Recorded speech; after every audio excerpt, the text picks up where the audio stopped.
नमस्कार दोस्तों। तो अब हम जो 25 प्रश्न अग्निवेश ने पूछे थे आत्रेय पुनर्वसु से, तो उनके जो उत्तर दिए थे आत्रेय पुनर्वसु ने, उनको देखेंगे। तो इनमें से आज हम आधे या कुछ जितने भी हमारे पास होंगे उनको हम कवर करेंगे। तो सबसे पहला प्रश्न था किम योनियाँ, यानी कि जो स्नेह है उनकी योनियाँ कितनी हैं, उनकी उत्पत्ति के कारण क्या-क्या हैं।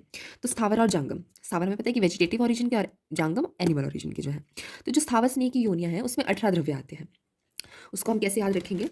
ये एक निमोनिक सा है, कहानी जैसी है। निमोनिक भी नहीं कह सकते, कहानी सी है कि तिल को प्रियाल ने पीसा यानी पिस्ता अभिषुक बोला है जिसको श्लोक में, और उसका चित्र लेकर हृत की विभित्ति का उसमें एरंड मधुक व सरसप मिलाई, फिर कुसुम्भ बिल्व बनाकर लाई और वह आरूक और मूली की बत्ती सी निकोच के अक्षोड़ करंजा और शिग्रू को दे दिया। ये तिल हो गया सबसे पहले, फिर प्रियाल है जिसको चिरौंजी भी कहते हैं, फिर अभिषुक है जिसको पिस्ता कहते हैं, चित्रा लेकर हृत की विभित्ति ये हो गया, एरंड मधुक सरसप कुसुम्भ बिल्व आरूख मूली तीसी, बत्तीसी का ब ऐसे ऐड कर सकते हैं कि बत्तीसी में तीसी निकोच के, यानी उसकी बत्तीसी निकाल के अक्षोड़ को निकाल के जैसे निकोच के करंज और शिग्रू को दे दिए। तो ये हमें ऐसे एक रफ सा आइडिया लग जाता है कि ये वाले तो हैं ही हैं। तो अगर हमें एमसीक्यू में आ जाता है तो हमें एक आइडिया रहता है कि ये वाले ड्रग्स तो हैं, या एक कहानी में हमने पढ़े थे, तो वो याद करने के लिए।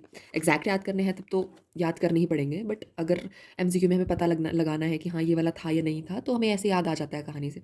उसके बाद है कि जो जांगम स्नेह की योनियाँ हैं वो उसको किसमें क्लासीफाई किया हुआ है। एक मत्स्य है, यानी जितने भी जलचर हैं, जितने भी एक्वाटिक लाइफ वाले हैं, जो मतलब एनिमल्स वाले उसमें आते हैं, जैसे मछलियाँ वगैरह होगी, जितने भी जलचर हैं वो।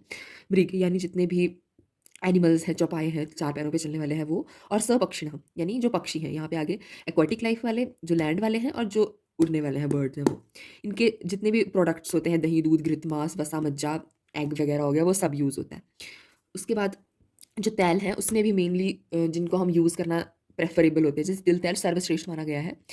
और तो उसको हम देखेंगे कि सर्वेषां तैल जाता नाम तिल तैलम विशेष्यते बलार्थे स्नेहने। तो तिल तैल की क्या उपमा दी हुई है, क्या उसके कैरेक्टरिस्टिक्स बताए गए हैं कि शरीर में बलाधान के लिए स्ट्रेंथ लेके आता है, और संपूर्ण स्थावर तैलों में तिल का जो तैल है वो उत्तम कहा गया है। सर्वेषां तैल जाता नाम तिल तैलम विशेष्यते।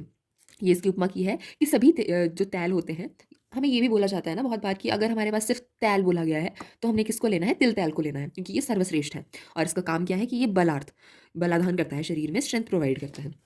उसके बाद जो हमारे पास एरंड तैल है उसकी क्या विशेषता कही गई है, च अग्रयम एरंडम तो विरेचने, यानी जो विरेचन के लिए उत्तम तैल है वो एरंड का तैल है।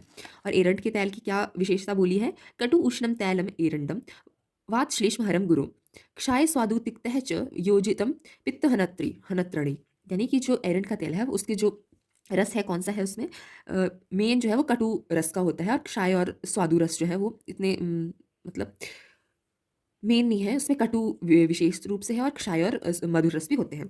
और उसका जो वीर्य है वो उष्ण वीर्य है, जो उसका दोषों पे प्रभाव है वो है कफ और वात शामक, सॉरी कफ और वात शामक, और इसका गुण है गुरु होता है ये।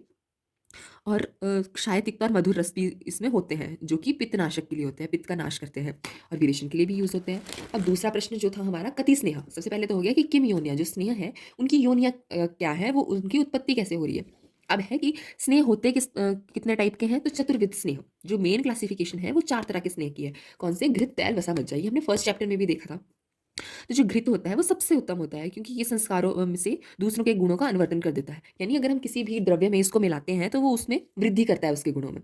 सर्पी तैलम वसा मज्जा सर्वस्नेह उत्तमा मतः एषु च एव उत्तमम सर्पी संस्कार से अनुवर्तनात्। यानी जो सर्पी यानी घृत तैल वसा और मज्जा, चारों ही स्नेह जो होते हैं वो उत्तम होते हैं। पर इसमें भी जो सबसे उत्तम है वो सर्पी यानी घृत के लिए कहा गया है, क्योंकि ये दूसरों के जो गुण होते हैं उनको अनुवर्तन करता है, उनमें मिलकर के पोटेंशिएट करता है बेसिकली उनके गुणों को। उसके बाद है इन 4 जो स्नेह हैं उनके अलग-अलग से गुण देख लेते हैं हम। तो इसमें है घृत के गुण सबसे पहले, घृतम पित्त अनिल हरम रस शुक्र औजसाम हितम निर्वापणम मृदुकरम स्वर वर्ण प्रसादनम। यानी घृत क्या करता है, पित्त और अनिल यानी वायु को हरता है, उसको कम करता है, उसको शमन करता है उसका। रस शुक्र औजसाम हितम, रस धातु शुक्र धातु और ओज की वृद्धि करता है। निर्वापणम यानी जो दाह होती है उसको शांत करता है, बुझाने का काम करता है, तो उसको निर्वापण कहते हैं। निर्वापण मतलब ऐसे भी हम अगर बेसिकली इसका वर्ड का यूज़ करते हैं कि अगर कोई गरम-गरम चीज़ है, उसको किसी चीज़ में डालना, किसी स्नेह में डालना, लिक्विड मीडिया में डालना, ताकि वो क्या हो, कूल डाउन हो जाए एकदम से, तो उसको हम निर्वापण कहते हैं। मृदुकरम, ये मृदुता लाता है शरीर में। और स्वर वर्ण प्रसादनम, और जो वर्ण होता है, कॉम्प्लेक्शन होता है, उसको बढ़ाता है ये, मतलब उसको बढ़ाना ही कहेंगे इसमें। आगे आगे हमारे पास तैल के गुण। तो तैल में क्या कहा गया है, मारुत घनम न च श्लेष्मवर्धनम बलवर्धनम त्वच्चम उष्णम स्थिरम करम तैलम योनि विशोधनम। तैल के गुण में कहा गया है कि मारुत घनम यानी ये वायु का शमन करता है, न च श्लेष्मवर्धनम, इसको न च श्लेष्म इसको साथ में पढ़ेंगे, यानी ये वायु को तो कम कर ही रहा है पर ये कफ को भी नहीं बढ़ा रहा है, और बलवर्धन बल की वृद्धि कर रहा है। त्वचम उष्णम स्थिर करम, ये त्वचा के लिए हितकारी होता है और उष्ण वीर्य का होता है। स्थिर करम यानी स्थिरता लेके आता है ये बॉडी में। और तैलम योनि विशोधनम, जो योनि मार्ग होता है उसका शोधन करता है। यहाँ पे तैल के गुण में ये आ गया, और आगे जो हमारे पास वसा होगा उसमें भ्रष्ट योनि होगा, यानी योनि का भ्रंश करता है वो। तो यहाँ पे ये दोनों चीज़ें हमें याद रखने की हैं। घृत में क्या था, निर्वापन इसका मेन कैरेक्टर था यहाँ पे, जो एक नई जैसी कैरेक्टर था, इसमें नया जैसा गुण था। यहाँ पे क्या हो गया, योनि विशोधन और इसमें भ्रष्ट योनि। तो हम देख लेते हैं वसा के गुण में भी। वितभग्न आहत भ्रष्ट योनि कर्ण शिरोरुचि पौरुषुपचय स्नेहे व्यायामे च इष्यते वसा। यानी वसा क्या करता है, जो विध यानी चोट लगी हुई हो, भग्न फ्रैक्चर्स के लिए हम भग्न का यूज़ करते हैं। आहत यानी चोट लगी हो कोई, विध हम बोलेंगे कि जैसे कोई शार्प चीज़ से कट लग जाता है या कुछ, उसके लिए यूज़ होते हैं विध। वेधन करना वो सब चीज़ें। भ्रष्ट योनि, अगर जो योनि का भ्रंश हो जाए, ये कर्ण शिरोरुचि, कर्ण और यानी ईयर की कोई प्रॉब्लम है या शिरोरुच है उसने। पौरुष उपचय स्नेह, पौरुष उपचय का क्या बोलते हैं कि जो हमारी पुरुषार्थ की वृद्धि के लिए, यानी फर्टिलिटी को इन्हांस करने के लिए। स्नेह व्यायामे च इष्यते वसा, और ये स्निग्धता भी प्रोवाइड करता है बॉडी में। और जो किसमें, जो अधिक व्यायाम करते हैं उनके लिए जो वसा है वो यूज़ कर सकते हैं। फिर है मज्जा के गुण। तो इसमें कहा गया है कि बल शुक्र रस श्लेष्म मेदो मज्ज विवर्धन मज्जा विशेष तो अस्थनाम च बल कृत स्नेहने हित। अब हम इसको याद कैसे करेंगे, तो बल शुक्र, बल को हम हमेशा शुक्र से लेते हैं, तो बल शुक्र, रस को श्लेष्म से रिलेट करते हैं, तो रस के साथ श्लेष्म, और मेदो मज्ज विवर्धनम, ये तो जैसे सीक्वेंस में आ गया, तो मेदो मज्ज विवर्धनम, तो ये पेयर्स में याद कर सकते हैं हम किससे, बल शुक्र रस श्लेष्म, और यहाँ पे मेदो मज्ज विवर्धना मज्जा विशेष तो अस्थनाम च बलकृत स्नेह निहित। ये आ गया हमारे मज्जा के गुण। इसमें क्या है, बल शुक्र की वृद्धि करता है शरीर में, क्या बल और शुक्र की, रस और श्लेष्मा की, मेद धातु और मज्जा की वृद्धि करता है। और मज्जा का विशेष स्थान क्या होता है, अस्थि होता है, तो उसको क्या करता है, ये बल प्रोवाइड करता है। तो ये इन चार जो स्नेह थे इनके गुण हो गए। तो इसका कंपैरेटिव स्टडी भी देख लेते हैं हम एक बार, कि दोषों पर पर्टिकुलर जो स्नेह है उसका क्या प्रभाव है। तो घृत क्या कर रहा है, वात और पित्त का शमन कर रहा है। तैल क्या कर रहा है, वात का शमन कर रहा है और कफ को बढ़ने नहीं दे रहा है, कफ को नहीं बढ़ने दे रहा है, न च श्लेष्म वर्धनम। और वसा का कोई स्पेसिफिक नहीं कहा गया था। और जो मज्जा है वो कफ को बढ़ा रहा है, रस श्लेष्म में दो मज्जा विवर्धनम था ना, तो दोष में क्या है कि ये श्लेष्म का विवर्धन कर रहा है और बल का भी विवर्धन कर रहा है। तो बल दो दो में आया है, तैल में वर्धनम, सिर्फ तैल में बल वर्धनम आया है और मज्जा में बल विवर्धनम आया है। योनि पर क्या प्रभाव है, ये तो हमें पता है, पहले ही डिस्कस कर लिया था कि तैल और वसा में आ रहा है। तो तैल में था योनि विशोधनम और यहाँ पे था भ्रष्ट योनि।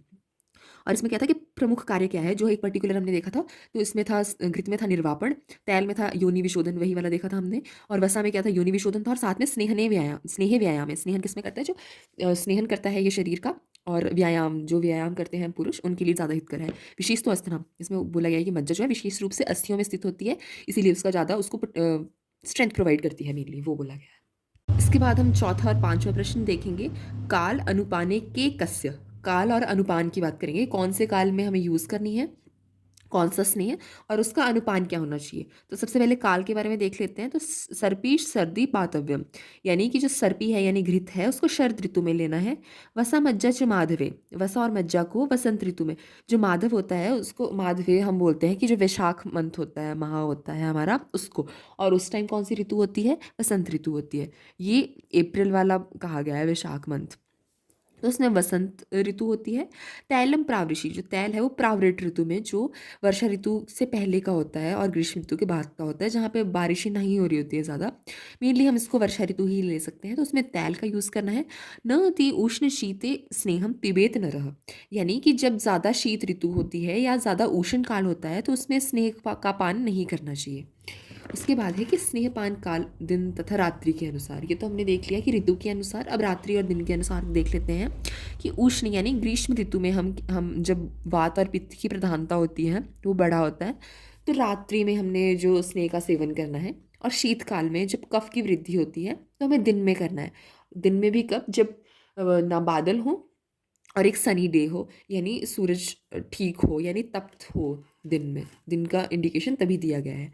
और विपरीत काल में स्नेहपान से हानि क्या होगी कि पहले हम देख लेते हैं कि अत्यंत उष्ण काल में अगर हम स्नेहपान कर लेते हैं तो उससे क्या होगा, वात पित्त की प्रधानता रहती है, और वात पित्त प्रधान मनुष्य में अगर हमने दे दिया और वो भी दिन में, तो क्या होगा, एमपीयू के, उससे क्या आ गया, मूर्छा, पिपासा, उन्माद और कामला। ठीक है। और अगर अत्यंत शीतकाल है और उसमें क्या होता है कि अगर हमने कफ प्रधान मनुष्यों में ही दे दिया और रात्रि में दिया या जिस दिन बादल है उसमें दे दिया, तो एसैप क्या होगा, बीमारियां हो जाएंगी। कौन कौन सी, एसैप से याद रखना है, अनाह, उदरशूल, यहाँ पे शूल के लिए एस यूज़ किया गया है, फिर है अरुचि और पांडु।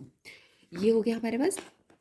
उसके बाद है जो पांचवा प्रश्न था कि स्नेहपान के साथ अनुपान कौन सा देना है, तो उसमें है स्नेह, घृत में उष्ण जल, तैल में यूष, वसा और मज्जा मंड में मंड देना है। और अगर मेंशन नहीं किया गया है तो उष्णंबु ही देना है सभी स्नेहों के साथ। अगर और भी कोई स्नेह है उसमें मेंशन नहीं किया गया है तो उष्णंबु ही देना है।